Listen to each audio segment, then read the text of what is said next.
আফগানিস্তানের ক্ষমতাসীন সরকারকে সম্পূর্ণভাবে নিশ্চিহ্ন করার হুমকি দিয়েছে পাকিস্তান। সীমান্ত সংঘাত বন্ধে তুরস্কের ইস্তাম্বুলে দুই দেশের প্রতিনিধিদের মধ্যে আলোচনা শুরু হলেও তা ব্যর্থ হয়।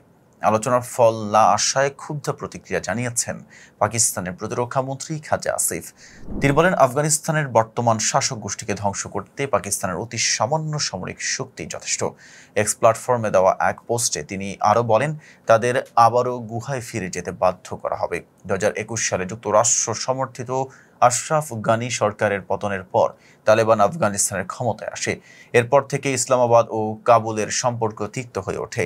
পাকিস্তানের অভিযোগ, আফগান সরকার তাদের দেশে নিষিদ্ধ ঘোষিত একটি গোষ্ঠীকে আশ্রয় ও প্রশিক্ষণ দিয়ে আসছে, যা পাকিস্তানের অভ্যন্তরীণ নিরাপত্তার জন্য হুমকি।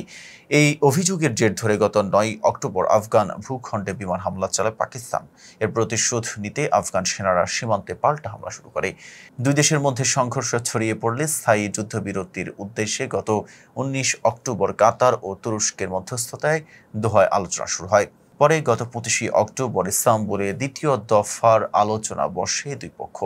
কিন্তু বৈঠক চলাকালে পাল্টাপাল্টি অভিযোগে উত্তেজনা সৃষ্টি হয় এবং শেষ পর্যন্ত আলোচনাটি ভেস্তে যায়। পাকিস্তানের নিরাপত্তা সূত্র জানিয়েছে, বৈঠকে আফগান প্রতিনিধি দল পাকিস্তানে নিষিদ্ধ ঘোষিত সংগঠনের বিরুদ্ধে কোনো লিখিত প্রতিশ্রুতি দিতে রাজি হয়নি, যা আলোচনার ব্যর্থতার প্রধান কারণ। এদিকে পাকিস্তান অভিযোগ করেছে, আফগান বাহিনী সীমান্তে হামলা চালিয়েছে এমন এক সময় যখন তাদের পররাষ্ট্রমন্ত্রী আমির খান মুক্তাকি ভারত সফরে ছিলেন। ইসলামাবাদের দাবি, এই হামলার পেছনে ভারতের প্রত্যক্ষ ভূমিকা রয়েছে।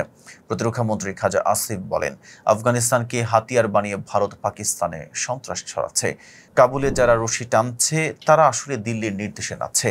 তিনি আরও হুঁশিয়ারি দিয়ে বলেন, আফগানিস্তান যদি পাকিস্তানের বিরুদ্ধে যুদ্ধের পথ বেছে নেয়, তবে তাদের বিরুদ্ধে 50 গুণ শক্তিতে জবাব দেওয়া হবে।